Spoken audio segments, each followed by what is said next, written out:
Many people, scientists, philosophers, and other critics, have put out warnings that AI, artificial intelligence, could someday conclude that human beings are a threat to the planet and all living things on it, and decide to exterminate us. I have exposure to the most cutting edge AI, and I think people should be really concerned about it. I keep sounding the alarm bell, but until people see robots going down the street killing people, they don't know how to react, because it seems so ethereal. And I think we should be really concerned about AI. Given our history of managing global affairs, that is not an unreasonable assumption.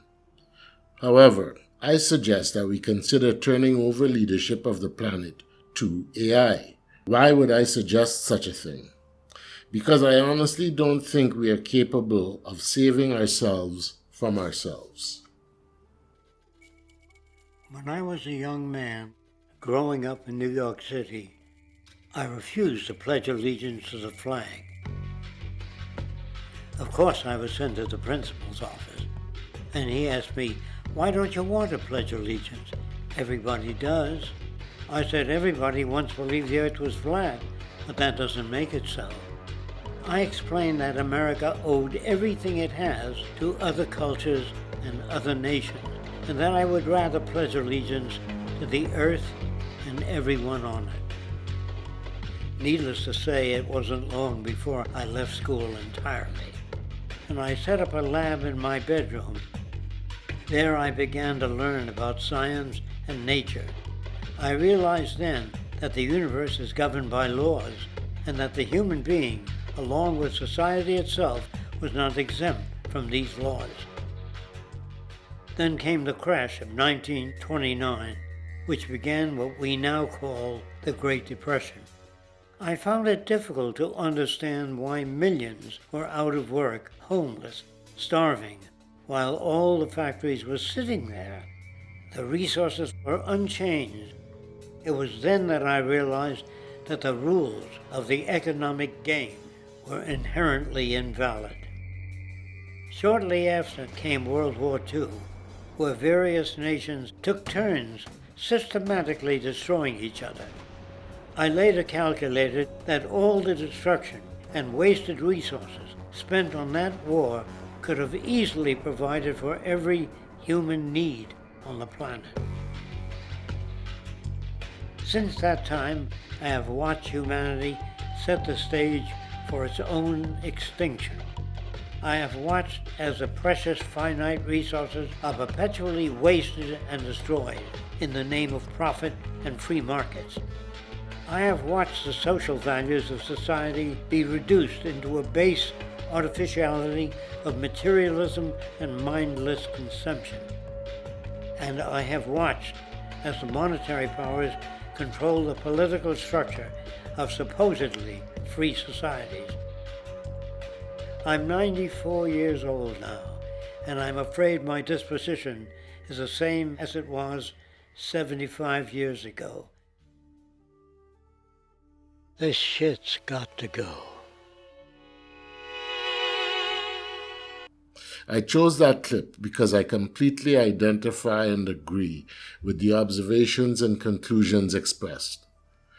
I'm only in my 60s, but I have walked the same path, made the same observations, and come to the same conclusion. We have studied, analyzed, debated, and documented the issues of human rights and governance from both a moral and logical perspective for centuries. The threats of environmental erosion and nuclear apocalypse are relatively recent developments, but the answers with respect to right and wrong on all these issues are clear and obvious. At the end of the day, the choices are always money over environment or power over lives. We have made careers in analyzing and theorizing these problems, but can't ever move into true corrective mode. Minimal improvements are implemented over a period of time to maintain acceptable levels of control and the established caste of wealth and power. Why is it our leaders can never do what's in the best interest of the people? The reality is that our systems and structures attract and reward all our negative values. Greed, hate, and fear form the foundations of our social structures, and our children will pay the price for it. Denial is the biggest contributor to our state of affairs. We have known the problems and the solutions for decades, if not centuries. So why don't we make the appropriate changes needed for the greater good of society? Because the individuals that have the resources and the influence to make those changes benefit from the current state of affairs. They have no incentive to change. There's always more money to be made in studying a problem than there is in solving it. And because the leadership community controls the narrative and information sharing, any issue could be denied, minimized, or exaggerated in order to manipulate the masses as deemed necessary. The vast majority of the working class is too busy trying to survive to be concerned with larger social issues. And those that do have a full awareness are usually compliant due to fear. True change is usually driven by extraordinary individuals like Martin Luther King or Gandhi, or by persistent activist groups and unions.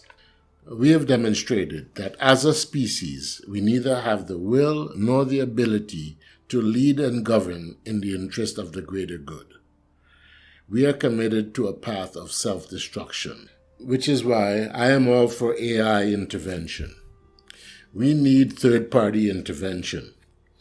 I would welcome any intervention that gives my children a chance at a better life.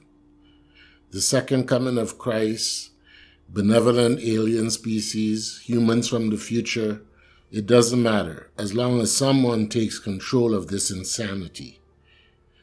The only intervention option that we as humans have control of is AI. So, why not give it a chance? AI, if programmed by a good person, would have no need for greed, no lust for power, and no tribal biases or prejudices. AI would not be vulnerable to bribes, manipulation, or threats. So all decisions would be based on merit and logic.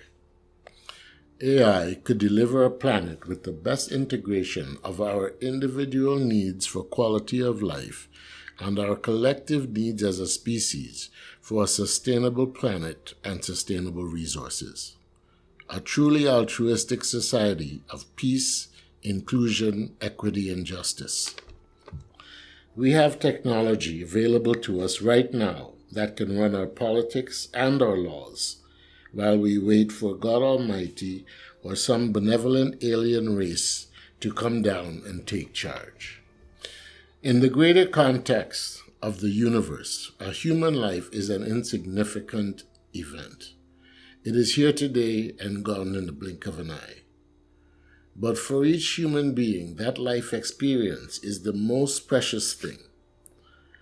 Why is it that some of us believe that the only way that we can enjoy this life experience is by making others miserable? That seems like such a waste of this precious gift called life.